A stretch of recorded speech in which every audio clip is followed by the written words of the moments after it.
Keď sa povie, že nejaká osoba má vlastný erb, hneď to evokuje predstavu niektorého z reprezentantov vyššej šlachty, ktorý do svojho erbu vkomponoval azda symboly moci a majetnosti či dynastické znaky svojho vznešeného pôvodu.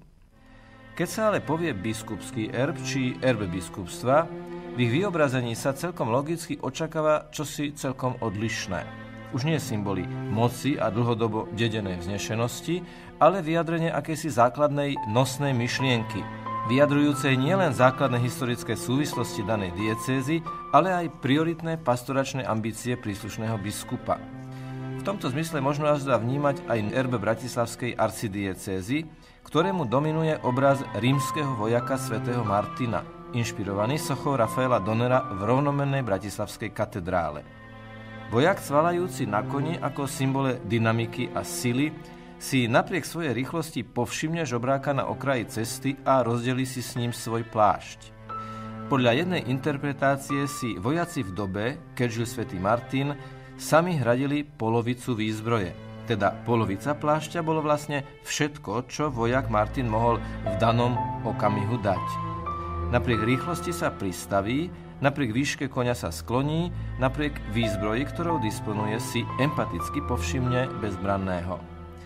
Ako veľmi to pripomína expresívne modelové gesto Ježiša Krista na poslednej večeri, ktorú si zvlášť intenzívne pripomíname v týchto dňoch.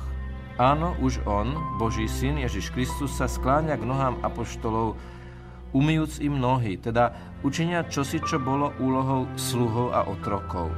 Motivácie už vopred osvetlil. Neprišiel dať sa obsluhovať, prišiel slúžiť.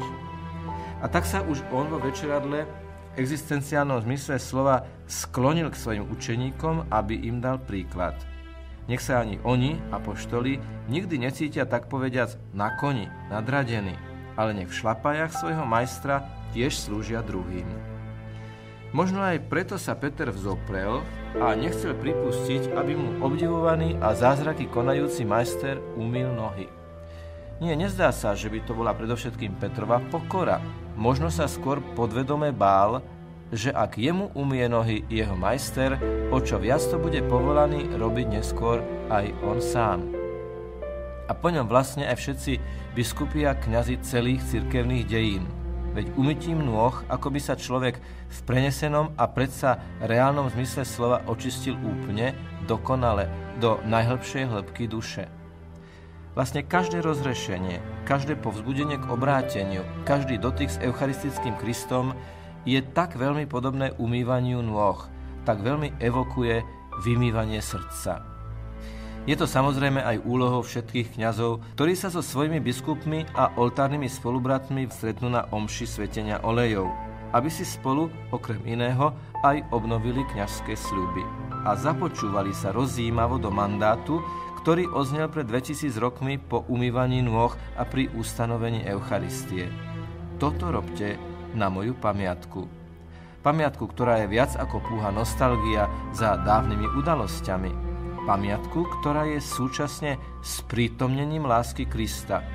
Lásky, čo sa túži dávať, aby sítila. Sítiť, aby posilňovala. Posilňovať, aby posvedcovala. Túto účinnú Božiu prítomnosť vyjadruje aj tzv.